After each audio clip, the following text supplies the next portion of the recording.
O sol se punha sobre as colinas de Gibeá, pintando o céu em tons de vermelho sangue. As nuvens, densas e pesadas, pareciam absorver a última luz do dia, transformando em sombras inquietantes que dançavam sobre as muralhas do Palácio Real. No horizonte, relâmpagos silenciosos iluminavam intermitentemente a vastidão do céu, prenunciando a tempestade que se aproximava. No interior do Palácio Real, o rei Saul caminhava inquieto pelos corredores de pedra. Seus passos ecoavam como tambores distantes, marcando um ritmo irregular que refletia a turbulência de sua alma. As tochas fixadas nas paredes projetavam sua sombra de forma distorcida, ora diminuta, ora gigantesca, como se até mesmo sua imagem estivesse em guerra consigo mesma. Suas mãos, outrora firmes no manejo da espada e do arco, agora tremiam visivelmente ao segurar o cetro real. O manto púrpura, símbolo de sua autoridade, parecia pesar toneladas sobre seus ombros cada vez mais curvados. Seus olhos, antes brilhantes e determinados, agora vagavam inquietos pelas paredes do palácio, como se buscassem respostas nas antigas inscrições gravadas na pedra. Um servo jovem, não mais que um rapaz, aproximou-se hesitante, carregando uma bandeja com pão e vinho. Ao ver o estado agitado do rei, tentou passar despercebido, mas o ruído suave de seus passos foi suficiente para atrair a atenção de Saul. "Quem está aí?" bradou o rei, virando-se bruscamente. O jovem quase deixou a bandeja cair. "Sou eu, meu senhor. Apenas trouxe sua refeição." Saul fitou o servo por um momento, como se tentasse reconhecê-lo. Seus olhos tinham um brilho febril que fez o rapaz recuar instintivamente.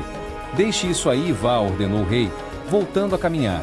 O servo obedeceu prontamente, deixando a bandeja sobre uma mesa próxima antes de desaparecer rapidamente pela porta mais próxima. Naquele momento, Abner, o general de confiança de Saul, entrou no salão. Era um homem robusto, com uma cicatriz proeminente que cruzava seu rosto da têmpora à mandíbula, marca de uma antiga batalha. Sua expressão estava grave, e o peso de suas preocupações era visível em cada linha de seu rosto envelhecido. "Meu senhor", chamou ele, sua voz grave ecoando pelo salão, "os filisteus se aproximam. Nossos batedores relatam que seu exército é maior do que esperávamos. Precisamos de suas ordens." Saul parou diante da janela, observando as tochas dos soldados que se moviam como vagalumes no acampamento abaixo. O vento noturno agitava chamas, criando um espetáculo hipnótico de luz e sombra. "Onde está Samuel?" perguntou ele, sua voz traindo a ansiedade que o consumia. "Por que o profeta não responde ao meu chamado? Sempre que enfrentamos os filisteus, ele vem nos trazer a palavra do Senhor." Abner trocou um olhar significativo com outro oficial que acabará de entrar no salão. O silêncio que se seguiu foi pesado, carregado de tensão. "Meu rei", respondeu Abner finalmente, escolhendo cuidadosamente suas palavras. "Samuel. Samuel está morto há 3 luas." O rei fechou os olhos com força, como se tentasse apagar uma memória dolorosa. Suas mãos apertaram o peitoril da janela até os nós dos dedos ficarem brancos. "Sim, sim, é claro." Suas palavras saíram entrecortadas, quase um sussurro. "E Deus? Deus também se calou. Não responde nem por sonhos, nem por Urim, nem por profetas. É como se..." Ele hesitou, sua voz falhando, como se o céu tivesse se transformado em bronze sobre nossas cabeças. Um trovão distante ribombou, fazendo as janelas do palácio estremecerem. A tempestade se aproximava, trazendo consigo um vento gélido que fez as tochas bruxulearem. Nesse momento, um jovem servo, diferente do anterior, entrou apressadamente na sala, suas sandálias batendo contra o piso de pedra. Seu rosto estava corado pela corrida, e ele respirava pesadamente. "Meu senhor", disse ele, fazendo uma reverência apressada, "encontramos o que procurava. Há uma mulher em Endor, uma médium. Dizem que ela pode consultar os mortos." Os olhos de Saul brilharam com uma luz febril, uma mistura de esperança e desespero que fez Abner estremecer. "Preparem meus trajes comuns", ordenou o rei, sua voz subitamente firme. "Esta noite, visitaremos Endor." "Mas meu rei", protestou Abner, dando um passo à frente, "o Senhor mesmo baniu todos os necromantes e adivinhos da terra. O Senhor declarou que essa prática é uma abominação perante o Senhor. Como podemos?" Saul virou-se bruscamente, sua figura projetando uma sombra ameaçadora na parede. A luz das tochas dançava em seu rosto, destacando as linhas profundas de preocupação e os olhos fundos pela falta de sono. E onde está o Senhor agora, Abner? Sua voz era cortante como uma lâmina. Onde está ele quando mais preciso de sua direção? Os filisteus estão às nossas portas, prontos para nos destruir, e o céu permanece em silêncio. Sua voz baixou para um sussurro amargo, carregado de uma determinação sombria.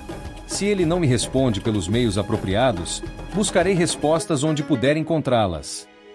O general veterano reconheceu aquele tom. Era o mesmo que precedera tantas decisões desastrosas nos últimos anos. Mas sabia também que, uma vez que Saul tomava uma decisão nesse estado, nada poderia demovê-lo. Quando a noite finalmente cobriu a terra com seu manto escuro, 3 figuras disfarçadas deixaram o palácio silenciosamente. O rei Saul, acompanhado por 2 servos de confiança, iniciava uma jornada que mudaria não apenas seu destino, mas serviria como um alerta para gerações vindouras sobre o verdadeiro significado do temor a Deus. No horizonte, nuvens pesadas se aglomeravam, prenunciando a tempestade iminente. O vento soprava através dos vales, carregando consigo o lamento distante de chacais, um presságio do destino que aguardava aqueles que abandonam o temor do Senhor em busca de respostas nas sombras. E assim, sob o céu tempestuoso de Israel, o primeiro rei da nação escolhida caminhava deliberadamente em direção à sua ruína, deixando para trás o palácio onde uma coroa manchada repousava, aguardando seu sucessor. A noite estava ainda mais escura quando Saul e seus 2 servos se aproximaram da pequena vila de Endor. A lua, escondida por trás das nuvens de tempestade, mal iluminava o caminho sinuoso que serpenteava entre as colinas rochosas. O vento uivava através das oliveiras retorcidas, arrancando folhas secas que dançavam no ar como espíritos inquietos. As casas de pedra escura da vila pareciam crescer das próprias rochas, suas janelas vazias lembrando órbitas oculares de crânios antigos. Não havia luz em nenhuma delas, exceto por um brilho trêmulo e avermelhado que emanava de uma caverna nos arredores da vila. O local era conhecido pelos moradores da região como a Boca do Submundo, um nome que, naquela noite, parecia especialmente apropriado. Meu senhor, sussurrou um dos servos, agarrando o manto de Saul, talvez devêssemos reconsiderar. Este lugar, há algo maligno aqui.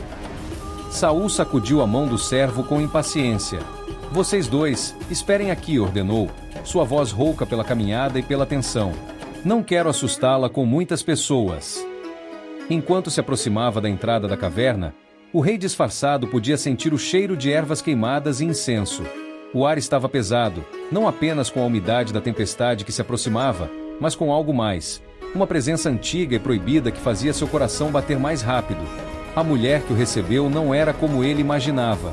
Não havia nada da aparência selvagem e assustadora que as histórias populares atribuíam às feiticeiras. Ela tinha olhos penetrantes e sábios, cabelos grisalhos que caíam em mechas desalinhadas sobre seu rosto enrugado pelo tempo. Suas mãos, marcadas por décadas de trabalho, seguravam uma lamparina de óleo que lançava sombras dançantes nas paredes úmidas da caverna. "Quem procura os mortos nesta noite escura?" perguntou ela, sua voz surpreendentemente melodiosa. Seus olhos estudavam o visitante com uma mistura de desconfiança e curiosidade.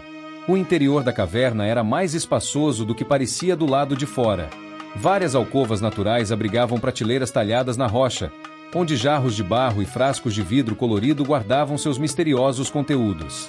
Ervas secas pendiam do teto baixo, e o chão estava coberto por tapetes desgastados em padrões complexos.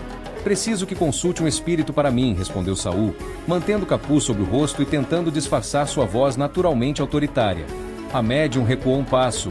A lamparina em sua mão tremeu levemente. "Por que tenta me enganar?" Sua voz agora tinha um tom de acusação.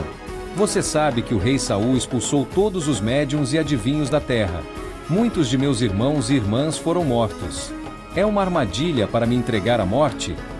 Ela ergueu a lamparina, tentando ver melhor o rosto do visitante. As sombras dançaram sobre as feições parcialmente ocultas de Saul, que instintivamente virou o rosto. "Não tema", disse ele, sua voz traindo um leve tremor. "Juro pelo Senhor que nenhum mal lhe acontecerá por causa disto."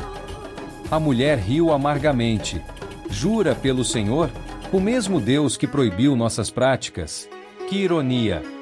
Ela fez uma pausa, estudando o homem à sua frente. "Mas você não veio até aqui para discutir teologia, não é?" Há desespero em sua voz e medo. Um trovão distante sacudiu a caverna, fazendo algumas pedras soltas tilintarem. A médium moveu-se para uma das alcovas. onde acendeu mais algumas lamparinas. Se realmente deseja seguir por este caminho, continuou ela, preciso saber, quem devo chamar das sombras? Saul hesitou por um momento. O ar na caverna parecia mais pesado, como se as próprias sombras estivessem à espera de sua resposta. Traga-me Samuel, disse finalmente, sua voz quase um sussurro. A médium congelou no lugar, suas mãos paradas no ar. Samuel? O profeta? Ela se virou lentamente para encará-lo. Você pede muito. Os grandes espíritos são mais difíceis de alcançar e mais perigosos de perturbar. Mas algo no tom de comando do visitante misterioso a fez continuar. Ela começou a preparar seu ritual, acendendo pequenos braseiros com ervas aromáticas em pontos específicos da caverna.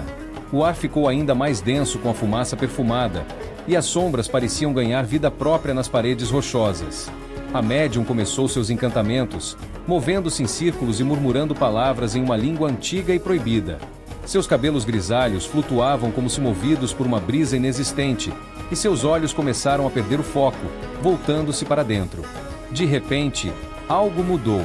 O ar ficou gelado, e as chamas das lamparinas diminuíram até quase se apagarem. A médium parou seus movimentos abruptamente, como se tivesse sido atingida por um raio. Seu rosto perdeu toda a cor, e seus olhos se arregalaram em terror absoluto. Ela soltou um grito aterrador que ecoou pela caverna, fazendo Saul dar um passo para trás. Por que me enganou? Gritou ela, recuando até bater contra a parede da caverna. Você é Saul. Você é o rei. O terror em sua voz era genuíno. Ela tremia violentamente, apontando um dedo acusador para o rei. Os espíritos, eles me mostraram. Você é aquele que derramou nosso sangue, que nos caçou como animais. Saul, ainda mais desesperado agora que sua identidade fora revelada, tentou acalmá-la. Não tema, repetiu, sua voz agora mais firme. Já jurei que nenhum mal lhe acontecerá. O que você vê? Diga-me o que vê. A médium olhou além dele, seus olhos fixos em algo que apenas ela podia ver. Sua voz saiu trêmula e distante. Vejo um espírito subindo da terra. Ela engoliu em seco, suas palavras saindo entrecortadas. É um ancião, está coberto com um manto. Nesse momento, Saul caiu com o rosto em terra, reconhecendo imediatamente a descrição de Samuel. O ar na caverna ficou subitamente gelado, como se todo o calor tivesse sido sugado para algum abismo invisível. Uma presença opressiva parecia preencher cada espaço vazio, cada sombra, cada canto da caverna. Os dois servos, que haviam desobedecido às ordens e seguido seu senhor até a entrada da caverna, caíram de joelhos, paralisados pelo terror do que estavam presenciando. O vento que soprava lá fora parou completamente, como se a própria natureza estivesse prendendo a respiração. E então, uma voz ecoou pela caverna, uma voz que Saul conhecia bem, mas que agora vinha carregada de uma autoridade sobrenatural que fez todos tremerem. Por que perturbaste meu descanso, fazendo-me subir? A médium recuou ainda mais, praticamente se fundindo com a parede da caverna. Suas prateleiras de ingredientes místicos tremiam, e vários frascos caíram e se quebraram, espalhando seus conteúdos pelo chão. O cheiro das ervas misturadas criava uma atmosfera ainda mais densa e sufocante. A voz de Samuel ecoava não apenas pelos ouvidos dos presentes, mas parecia ressoar dentro de suas próprias almas, revelando a terrível consequência de buscar nas sombras as respostas que deveriam ser buscadas apenas na luz do Senhor. O silêncio que se seguiu à pergunta de Samuel foi ensurdecedor. O ar dentro da caverna parecia ter se transformado em gelo, e até mesmo as chamas das lamparinas pareciam congeladas no tempo, suas luzes pálidas e imóveis. Saul, ainda prostrado com o rosto em terra, mal ousava respirar. O cheiro das ervas queimadas misturava-se agora com o odor mais antigo, como de sepulcros há muito selados. A médium estava encolhida em seu canto, seus olhos arregalados fixos em algo que os outros apenas podiam sentir. Seus lábios tremiam, mas nenhum som saía deles. Os dois servos na entrada da caverna permaneciam paralisados, como estátuas de sal, testemunhas involuntárias de um encontro que jamais esqueceriam. Samuel. A voz de Saul saiu como um sussurro quebrado. Meu senhor Samuel. A resposta veio como um trovão, cada palavra caindo como um martelo sobre o rei caído. Por que me perturbastes, fazendo-me subir? A voz do profeta carregava um peso sobrenatural que fazia as próprias pedras da caverna vibrarem. Por que me buscas agora, quando o Senhor já se apartou de ti e se tornou teu inimigo? Saul tentou erguer a cabeça, mas o peso da presença sobrenatural o mantinha prostrado. Suas mãos tremiam violentamente enquanto agarravam o chão rochoso da caverna. Estou em grande angústia, respondeu ele, sua voz embargada pelo medo e pelo desespero. Os filisteus guerreiam contra mim, e Deus se desviou de mim. Não me responde mais, nem por sonhos, nem por Urim, nem por profetas. Por isso te chamei, para que me declares o que devo fazer. Um vento gélido circulou pela caverna, apagando várias das lamparinas. Apenas a luz mais próxima médium permanecia acesa, criando sombras grotescas nas paredes rochosas. A voz de Samuel, quando veio novamente, estava carregada de uma tristeza antiga e uma autoridade inabalável. Por que me consultas, se o Senhor se desviou de ti e se tornou teu adversário? A pergunta pairou no ar como uma sentença. O Senhor fez o que havia declarado por meu intermédio. Arrancou o reino de tuas mãos e o deu a teu próximo, a Davi. Cada palavra parecia perfurar o coração de Saul como uma flecha.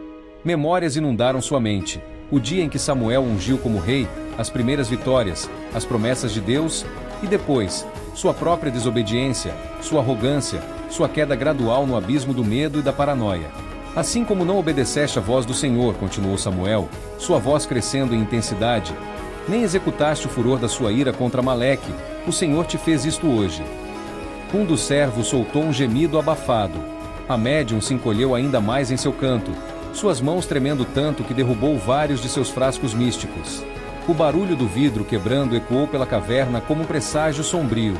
Não apenas isto, prosseguiu a voz do profeta, mas o Senhor entregará também Israel contigo nas mãos dos filisteus. Saul começou a tremer incontrolavelmente. Suas vestes reais, agora cobertas de poeira, não podiam esconder os espasmos que percorriam seu corpo. A coroa que ele deixará no palácio parecia pesar em sua cabeça mesmo em sua ausência, um lembrete constante de sua responsabilidade e de seu fracasso. Amanhã a voz de Samuel assumiu um tom ainda mais solene. Tu e teus filhos estarão comigo. O impacto dessas palavras foi como um golpe físico. Saul arquejou, como se todo o ar tivesse sido arrancado de seus pulmões. Seus filhos, Jonatas, seu primogênito, o amigo fiel de Davi, Abinadab, Malquizua, todos eles. E ainda mais, concluiu Samuel, o Senhor entregará também o arraial de Israel nas mãos dos filisteus. A profecia final ecoou pela caverna como um dobre de finados. O silêncio que se seguiu foi absoluto, como se o próprio tempo tivesse parado para contemplar o peso daquela sentença. Saul, completamente dominado pelo terror e pela revelação de seu destino, caiu desmaiado. Seu corpo grande tombou pesadamente sobre o chão da caverna, levantando uma nuvem de poeira que dançou na luz trêmula da última lamparina. Os servos finalmente conseguiram se mover, correndo para socorrer seu rei. Suas mãos tremiam enquanto tentavam erguê-lo, seus próprios rostos marcados pelo terror do que haviam testemunhado. A médium permanecia paralisada em seu canto, seus olhos agora fechados com força, como se tentasse apagar a visão que acabará de presenciar.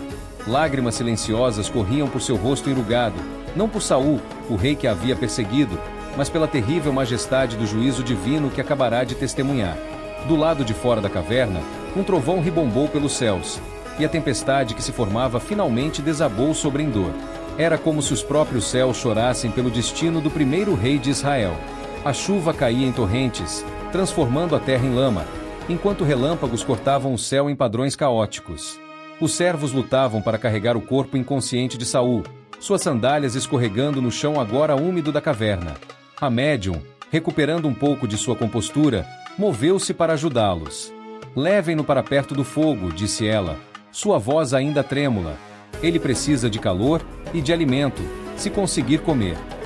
Enquanto trabalhavam para reanimar o rei caído, o vento uivava do lado de fora, carregando consigo o eco distante das palavras de Samuel. Amanhã, tu e teus filhos estarão comigo. Era uma promessa e uma sentença, tão inevitável quanto o amanhecer que se aproximava. A noite parecia mais escura do que nunca, como se todas as estrelas tivessem se escondido, envergonhadas de testemunhar a queda final de um rei que um dia fora escolhido pelo próprio Deus. E assim, nas profundezas daquela caverna em Endor, o destino de Israel foi selado, não por feitiçaria ou necromancia, mas pelo próprio juízo do Senhor, pronunciado através dos lábios de seu profeta fiel, mesmo além do véu da morte. Enquanto Saul era carregado de volta ao acampamento, apoiado pelos ombros de seus servos fiéis, sua mente vagava através do tempo como uma folha levada pela tempestade. O caminho rochoso e enlameado de Endor parecia se misturar com as memórias de outro dia, há muito passado, quando um jovem alto e tímido procurava jumentas perdidas e encontrou uma coroa. A chuva caía impiedosamente, encharcando suas vestes e fazendo seus cabelos, agora grisalhos, colarem-se ao rosto pálido. Cada gota parecia carregar consigo uma memória diferente. Cada trovão ecoava como as palavras de Samuel através dos anos. Cuidado com a pedra, alertou um dos servos, desviando o rei de uma queda certa. Mas Saul mal ouvia. Em sua mente, estava revivendo aquele primeiro encontro com Samuel, o profeta que mudaria seu destino para sempre. Era um dia claro de primavera, e ele era apenas o filho de Quis, da pequena tribo de Benjamim. Podia sentir novamente o cheiro do óleo sagrado, ouvir o som das palavras proféticas. Não és tu aquele sobre quem repousa toda a esperança de Israel?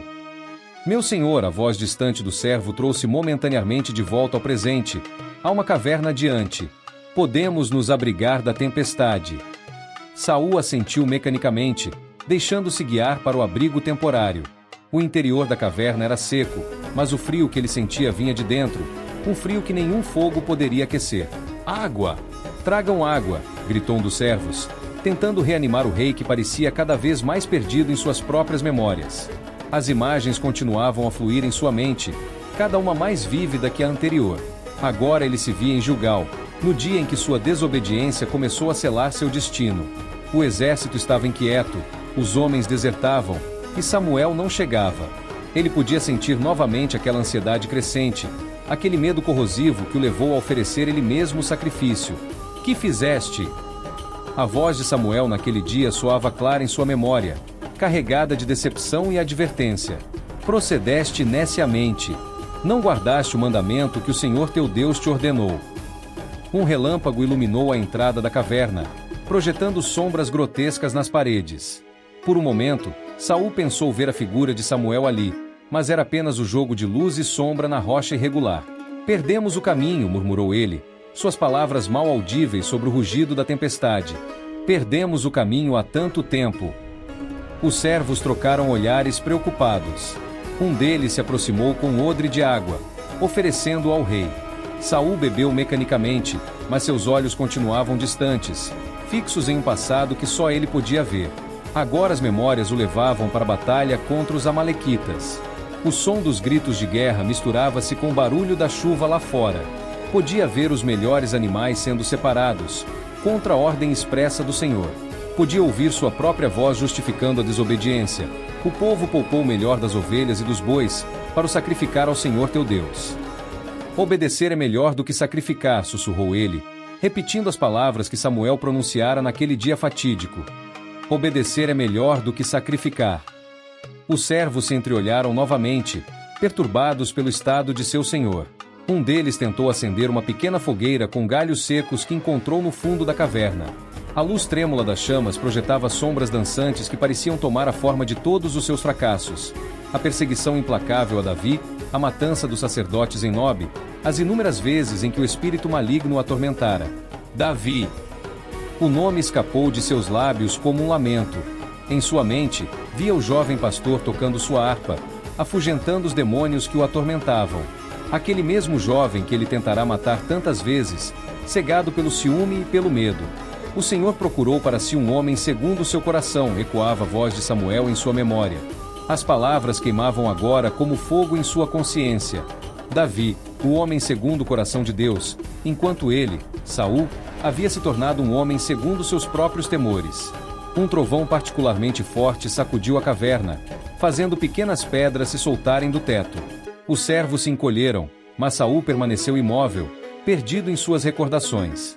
Agora ele se via no momento em que o Espírito do Senhor se apartou dele definitivamente. Podia sentir novamente aquele vazio terrível, aquela escuridão que nenhuma luz conseguia penetrar. Como tinha chegado a este ponto? Como o jovem escolhido por Deus tinha se transformado em um rei atormentado que buscava respostas entre os mortos? A rebelião é como o pecado de feitiçaria, murmurou ele, citando outra das advertências de Samuel. A ironia não lhe escapava. Ele, que havia expulsado os médiuns e adivinhos da terra, acabará de consultar uma delas em seu desespero. Os servos se aproximaram, oferecendo um pedaço de pão, mas Saul recusou com um gesto. Seu estômago estava tão vazio quanto sua alma, mas não era alimento físico que ele necessitava. Amanhã, sussurrou ele, lembrando-se da profecia que acabará de ouvir. Amanhã, eu e meus filhos. Sua voz falhou, incapaz de completar a terrível sentença. O vento uivava do lado de fora da caverna, carregando consigo o lamento distante de chacais. Era como se toda a natureza chorasse pelo destino do rei caído e seus filhos. Um dos servos, o mais velho, aproximou-se cautelosamente. Meu senhor, devemos retornar ao acampamento assim que a tempestade amainar. Os comandantes precisam de suas ordens para a batalha. Batalha. A palavra ecoou vazia na mente de Saul. Que sentido tinha dar ordens quando o resultado já estava selado? Quando a própria voz de Samuel tinha pronunciado sua sentença? Eu era pequeno aos meus próprios olhos, murmurou ele, relembrando suas palavras a Samuel tanto tempo atrás. Quando era pequeno, o Senhor me fez cabeça das tribos de Israel. A chuva começava a diminuir lá fora, mas a tempestade dentro da alma de Saul continuava a rugir. As memórias se misturavam com o presente em uma dança macabra. A unção com óleo, o primeiro comando de batalha, as vitórias iniciais, e depois a lenta espiral descendente de desobediência, medo e loucura. É hora de partir, meu senhor, disse um dos servos suavemente. O exército aguarda. Saul se levantou com dificuldade, suas pernas tremendo sob o peso não apenas de seu corpo, mas de todas as escolhas que o haviam conduzido até ali. Ao sair da caverna, o céu começava a clarear no horizonte. Era o início de seu último dia como rei de Israel. Obedecer é melhor do que sacrificar, repetiu ele uma última vez, as palavras se perdendo no vento da manhã. Obedecer é melhor. O amanhecer trouxe consigo o som de trombetas de guerra ecoando através do vale. O monte Gilboa, majestoso contra o céu avermelhado, logo se transformaria em um campo de batalha sangrento. O ar estava pesado com cheiro de orvalho e metal, enquanto milhares de soldados se preparavam para o que muitos já pressentiam ser seu último combate. No acampamento israelita, as tendas se agitavam com atividade frenética. O tilintar de armaduras sendo ajustadas misturava-se com o som de espadas sendo afiadas e orações murmuradas em voz baixa. Alguns homens abraçavam seus companheiros, outros permaneciam em silêncio, contemplando o horizonte onde o exército filisteu se reunia como uma nuvem escura de gafanhotos. Na tenda real, Saul estava diante de sua armadura, suas mãos tremendo enquanto tentava ajustar as correias do peitoral. Seus olhos vermelhos e o rosto pálido denunciavam que não dormira desde o encontro em Endor. Cada peça da armadura parecia pesar o dobro do normal, como se carregasse não apenas metal, mas também o peso de sua sentença de morte. Um jovem servo se aproximou para ajudá-lo, mas Saul dispensou com um gesto brusco. Deixe-me, ordenou, sua voz rouca. Preciso fazer isso sozinho. O servo recuou respeitosamente, mas permaneceu na entrada da tenda, preocupado com o estado de seu senhor. Observou enquanto o rei lutava com cada peça da armadura, como se cada gesto fosse uma batalha particular contra seus próprios demônios. Pai! A voz de Jonatas soou da entrada da tenda, fazendo Saul congelar momentaneamente.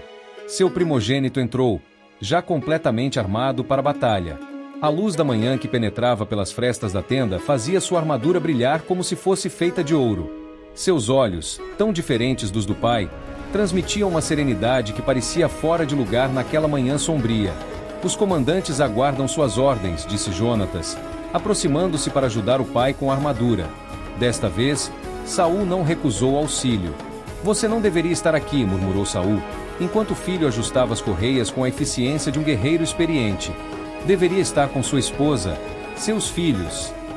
Jonatas parou por um momento, seus olhos encontrando os do pai no reflexo do escudo polido encostado próximo. Meu lugar é aqui, ao seu lado. Sempre foi. Saul sentiu suas mãos tremerem ainda mais. As palavras de Samuel ecoavam em sua mente. Amanhã, tu e teus filhos estarão comigo.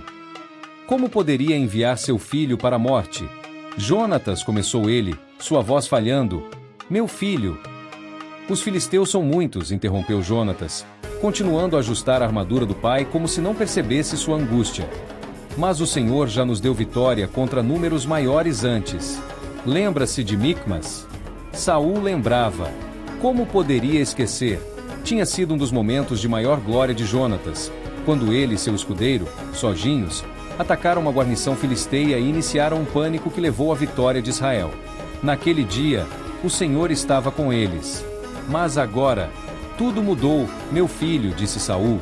Finalmente, o Senhor é o mesmo ontem, hoje e para sempre, respondeu Jonatas com uma convicção que fez o coração de Saul doer ainda mais. Davi sempre diz isso. A menção do nome de Davi fez Saul se encolher visivelmente. Mais uma vez, a ironia de seu destino o atingiu como uma flecha. Seu próprio filho era o melhor amigo do homem que ele tinha perseguido por anos, o homem que o Senhor escolhera para sucedê-lo. Meu senhor, chamou um oficial da entrada da tenda, interrompendo seus pensamentos. Os filisteus começaram a se mover. Precisamos de suas ordens. Saul respirou fundo, tentando reunir os fragmentos de sua autoridade real. Reúna os comandantes, ordenou, sua voz encontrando um eco de sua antiga força.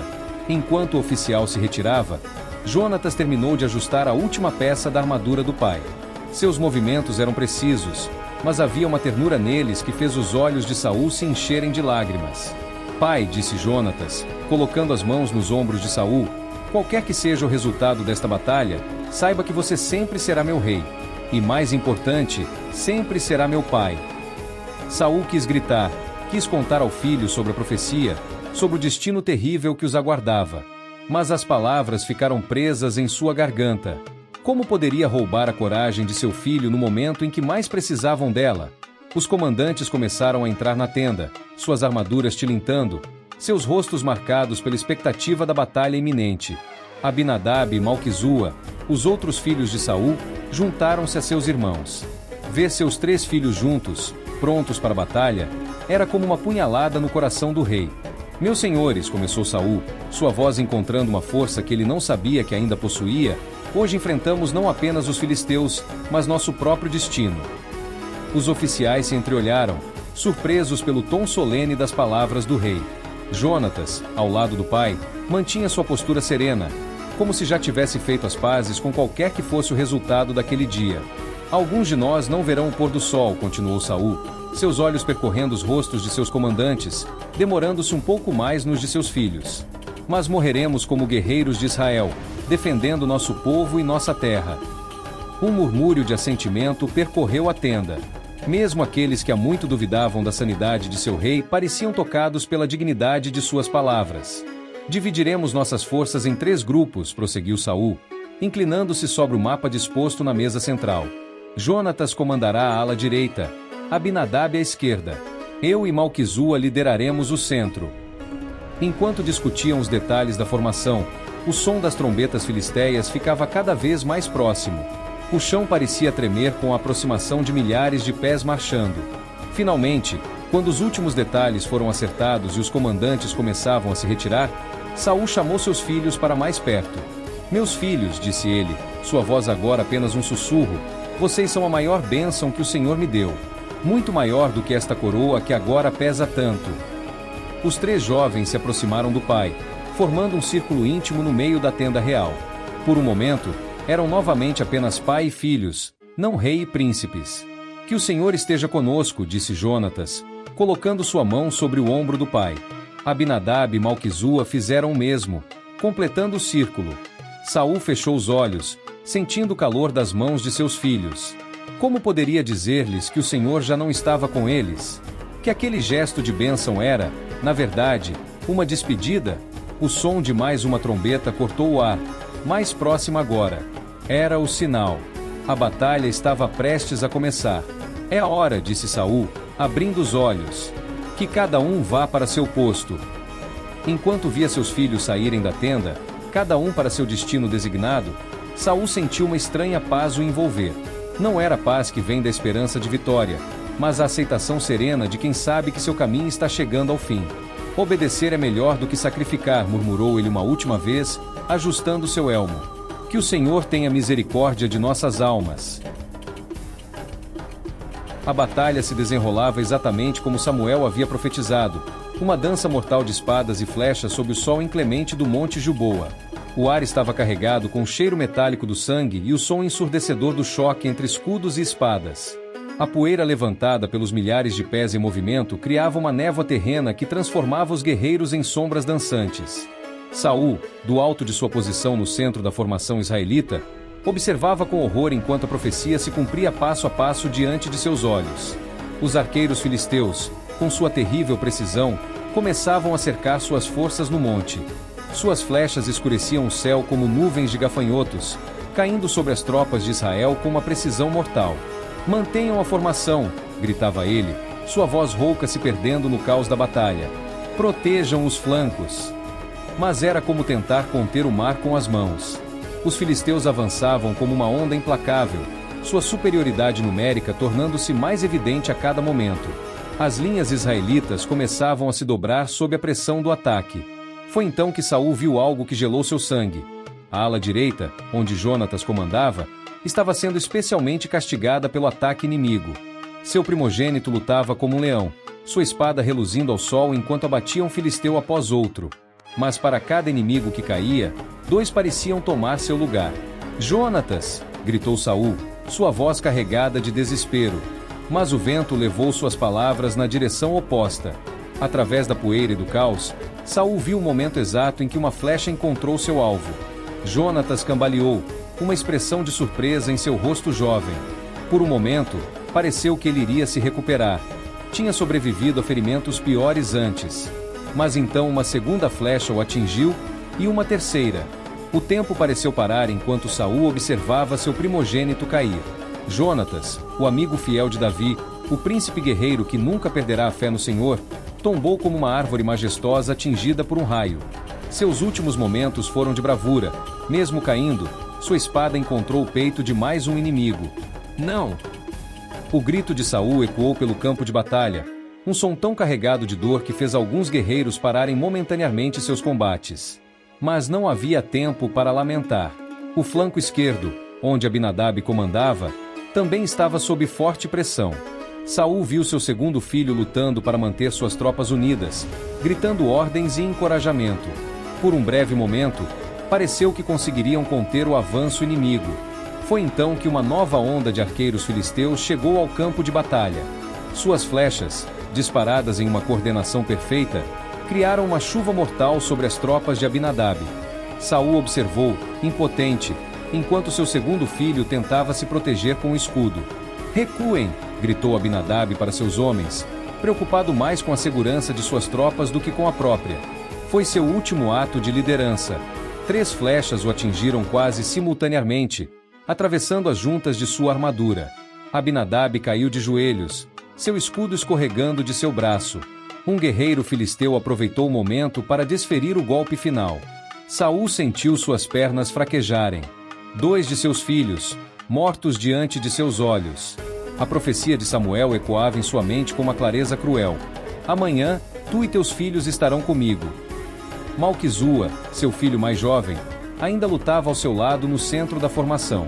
Seu rosto estava manchado de sangue e poeira, mas seus olhos brilhavam com a determinação característica dos filhos de Saul. "Pai", gritou ele sobre o ruído da batalha, "precisamos reagrupar as tropas. Estamos sendo cercados." Mas era tarde demais. Os arqueiros filisteus, tendo dizimado as alas do exército israelita, agora concentravam seu fogo mortal no centro da formação. As flechas começaram a chover sobre eles como uma tempestade de metal. Saul viu o momento em que Malquizua foi atingido. Uma flecha encontrou espaço entre seu elmo e a proteção do pescoço. Seu filho mais jovem, aquele que ainda tinha tanto para viver, caiu sem um som, seus olhos fixos no céu azul acima. A dor que atravessou o coração de Saul foi mais aguda que qualquer ferimento físico. Em questão de momentos, tinha perdido seus 3 filhos, exatamente como Samuel havia profetizado. O peso de sua desobediência, de suas escolhas erradas ao longo dos anos, caiu sobre ele como uma montanha. Ferido pelos arqueiros, sentindo seu próprio sangue escorrer por baixo da armadura, Saul cambaleou até seu escudeiro. Seu rosto, outrora orgulhoso, estava contorcido em uma máscara de dor e desespero. "Saca tua espada", ordenou ele, sua voz quebrada pela dor e pela perda, "e mata-me." para que estes incircuncisos não venham traspassar-me e escarnecer de mim. O escudeiro, um jovem que servirá fielmente à casa de Saul por anos, olhou para seu senhor com terror. Suas mãos tremiam na empunhadura da espada, incapaz de cumprir o terrível pedido.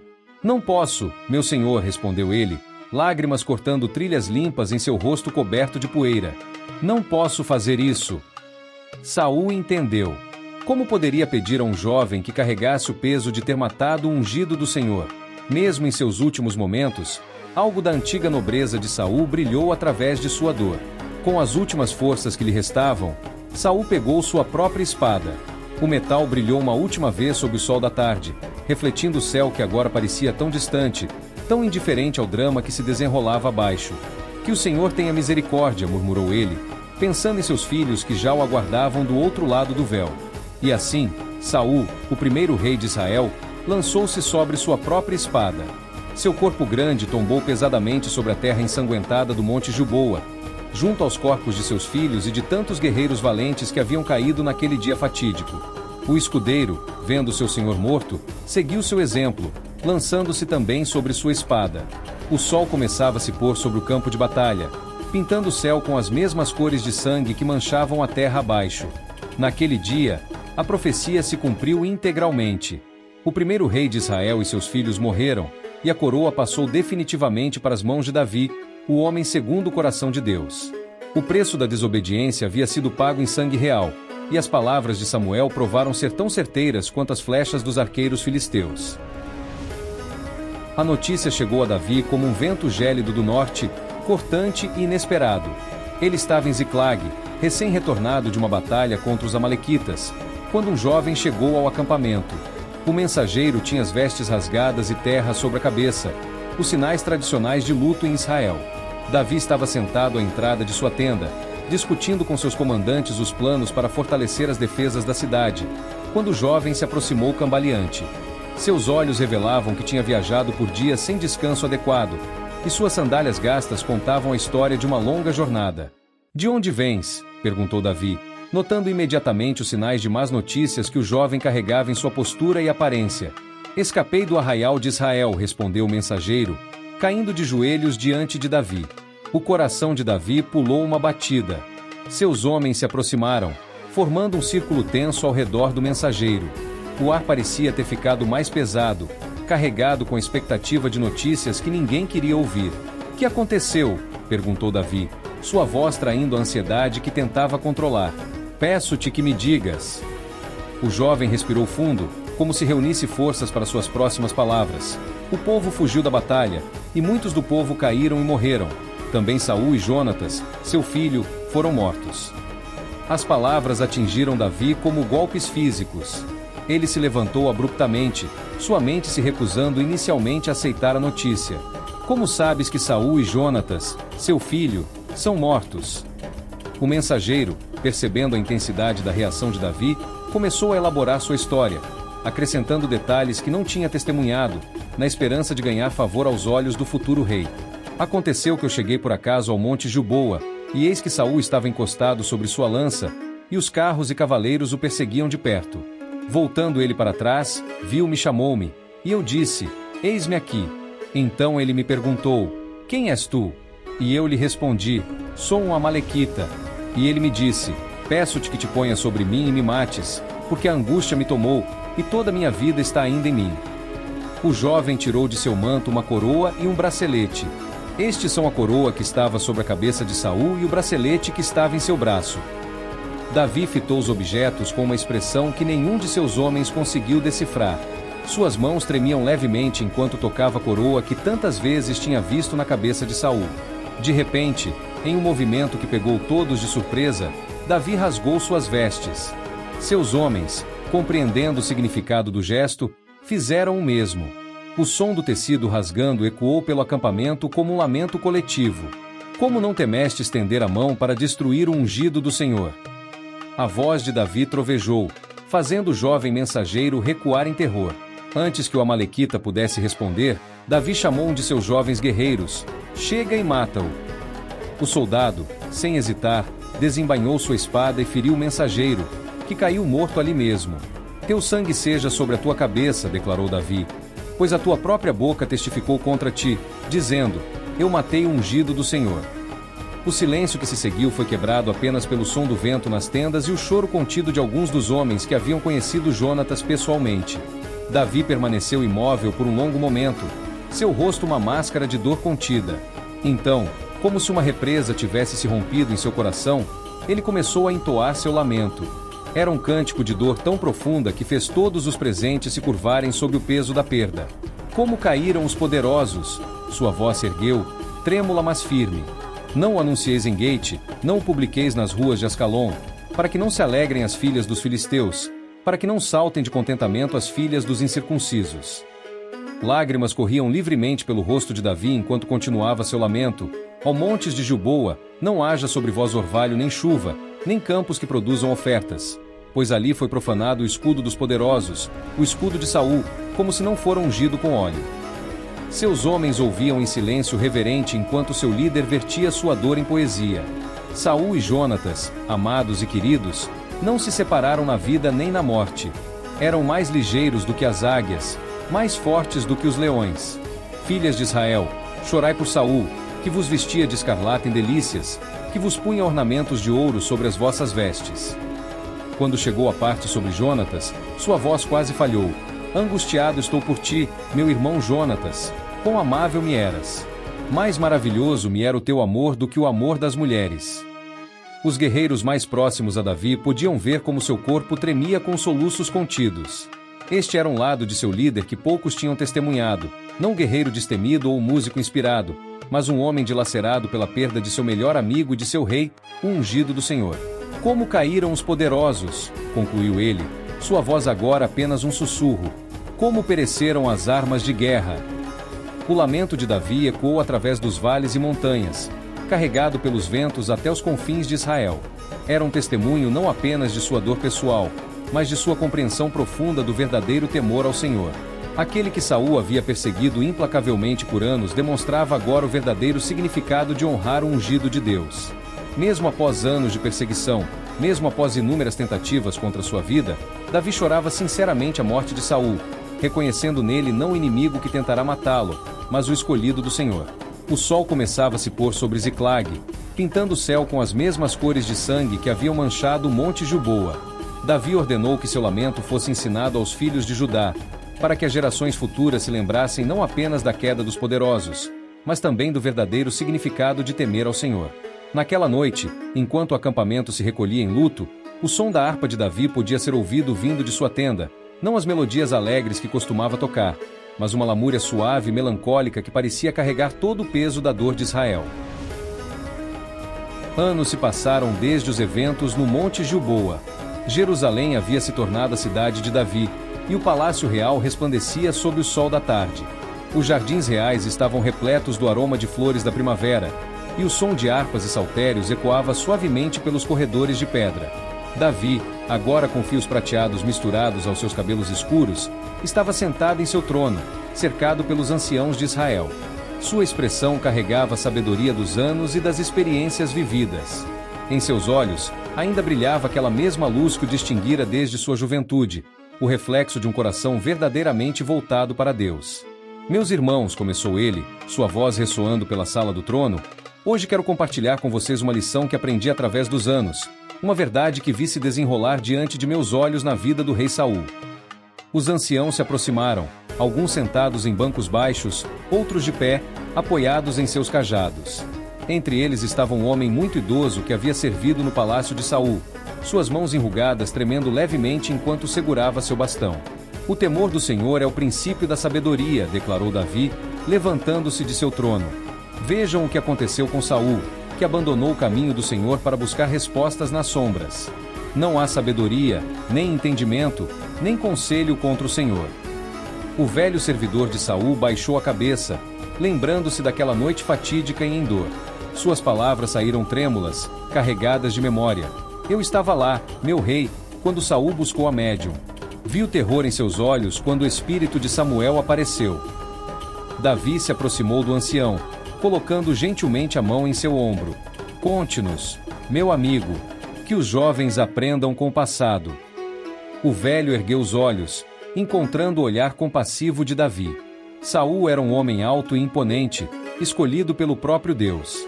Mas quando perdeu o temor do Senhor, quando começou a confiar em sua própria força e sabedoria, viu um rei poderoso se transformar em uma sombra atormentada. E por quê? Perguntou um dos anciãos mais jovens, inclinando-se para frente em seu assento. Davi retornou ao seu trono, pegando sua harpa. Seus dedos começaram a dedilhar uma melodia suave enquanto respondia, porque há uma diferença fundamental entre medo e temor. O medo nos faz fugir de Deus, o verdadeiro temor nos faz correr para Ele. As notas da harpa preenchiam o ar enquanto Davi continuava. Quando eu fugia de Saul, dormindo em cavernas e vagando pelo deserto, muitos me perguntavam por que eu não matei quando tive oportunidade. 2 vezes o Senhor o entregou em minhas mãos, uma vez em Engedi, outra no deserto de Zife. A melodia mudou, tornando-se mais intensa. Mas como poderia eu estender a mão contra o ungido do Senhor? Não era medo de Saul que me impedia, era o temor do Senhor.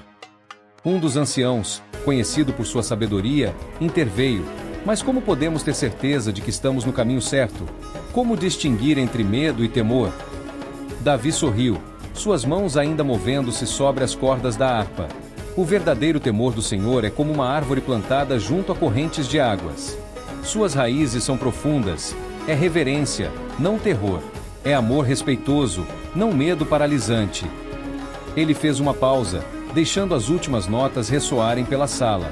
Quando Saul perdeu isso, quando permitiu que o medo substituísse o temor, começou sua queda. Em vez de buscar o Senhor em sua angústia, buscou respostas em práticas que ele mesmo havia condenado. Mas você, meu rei, disse outro ancião, mesmo perseguido, mesmo injustiçado, manteve seu coração fiel. Davi colocou a harpa de lado, sua expressão tornando-se mais solene. Não por meu próprio mérito, mas pela graça do Senhor. Aprendi que o verdadeiro temor a Deus nos mantém humildes. Vejam Saul, ele era pequeno aos seus próprios olhos quando foi escolhido, e o Senhor o fez grande. Mas quando se tornou grande aos seus próprios olhos, o Senhor o diminuiu. Um jovem escriba, que registrava as palavras do rei, ergueu sua pena. Que lição devemos tirar disso, meu senhor? Davi se levantou novamente, caminhando até a janela que dava para a cidade. O sol começava a se pôr, pintando o céu de Jerusalém com tons de púrpura e ouro. O temor do Senhor é limpo e permanece para sempre, respondeu ele, sua voz carregando o peso da experiência.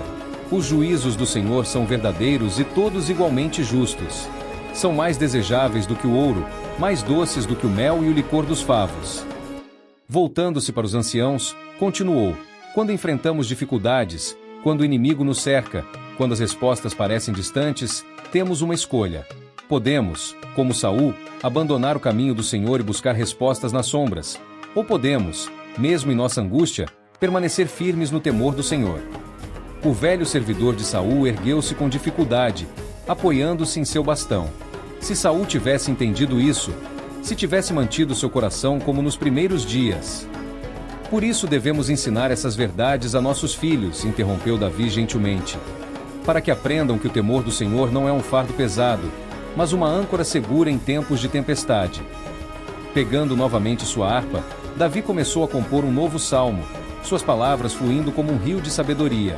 Bem-aventurado o homem que teme ao Senhor e tem grande prazer nos seus mandamentos. Sua descendência será poderosa na terra. A geração dos justos será abençoada.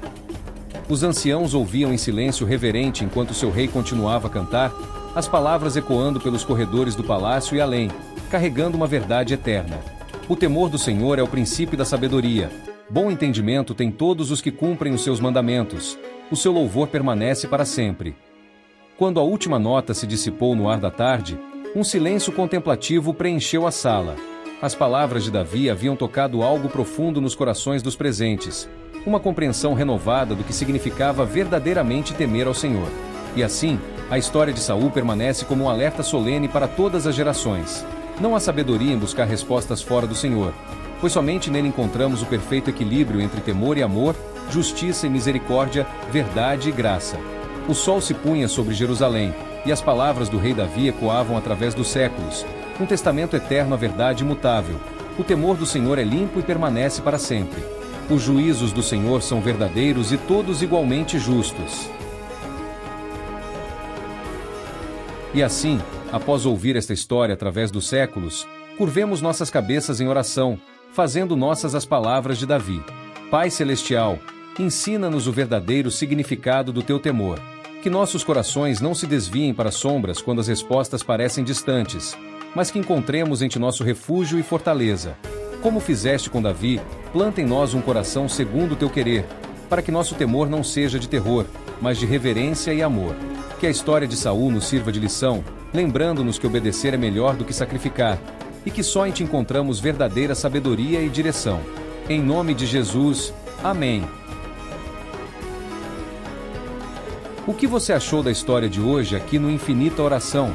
Por favor, nos conte nos comentários qual foi a parte que mais te tocou nessa história que nos ensina o verdadeiro temor de Deus. Inscreva-se agora no canal, ative o sino das notificações para não perder nada, e lembre-se também de apertar o botão do like e compartilhar este vídeo com alguém que você conhece e que precisa ouvir essa história hoje. Obrigado por assistir, e até amanhã no nosso próximo vídeo.